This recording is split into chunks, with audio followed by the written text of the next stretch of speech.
முஸ்லீம் சைடில் வந்து எப்படி பிரியாணி மசாலா தயார் பண்ணுறதுங்க நம்ம பார்க்க போகிறோம்.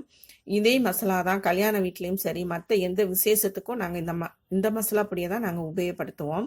நீங்களே நினைப்பீங்க, என்னடா நமக்கு இந்த பிரியாணி நமக்கு டேஸ்ட்டாக வரலையா, அவங்களுக்கு எப்படி வருதுன்ட்டு. அந்த கவலை உங்களுக்கு தேவையில்லை. இதே பிரியாணி மசாலாவை நீங்கள் உபயோகப்படுத்தினீங்கன்னாக்கா அதே டேஸ்ட்டு உங்களுக்கு இப்போ கிடைக்கும்.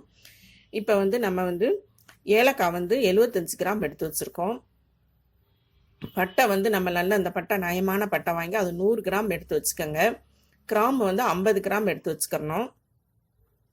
இதை நம்ம வறுக்கவோ பண்ண எதுவும் செய்யவோ தேவையில்லை. இதை நல்லா நம்ம வெயிலில் நல்லா அப்படியே காய வச்சுட்டு அந்த காஞ்சதோடு நம்ம எடுத்துகிட்டு மிக்சியில் போட்டோம்னா நல்லா மசாலா பொடி நமக்கு நல்லா நல்லா வலுவலு நம்ம ரைஸ் மில்ல அரைச்சது மாதிரி நல்லாயிருக்கும்.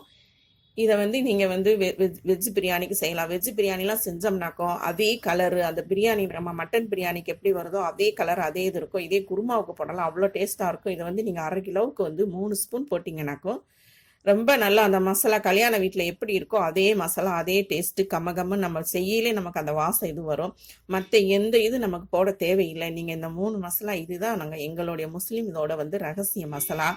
இதை நீங்கள் வெஜ் பிரியாணிக்கெல்லாம் போட்டிங்கனாக்கும் உங்களுக்கு அப்படியே சூப்பராக நமக்கு பிள்ளைகளே கேட்பாங்க, இதெல்லாம் மட்டன் பிரியாணின்னு கேட்பாங்க. அந்த அளவுக்கு அந்த கலர்ஃபுல்லாக நல்லா பார்க்குறதுக்கு நல்லா இருக்கும், வாசமும் நல்லா இருக்கும். சாப்பிட சாப்பிட நமக்கு திகட்டாது, இது பண்ணாது.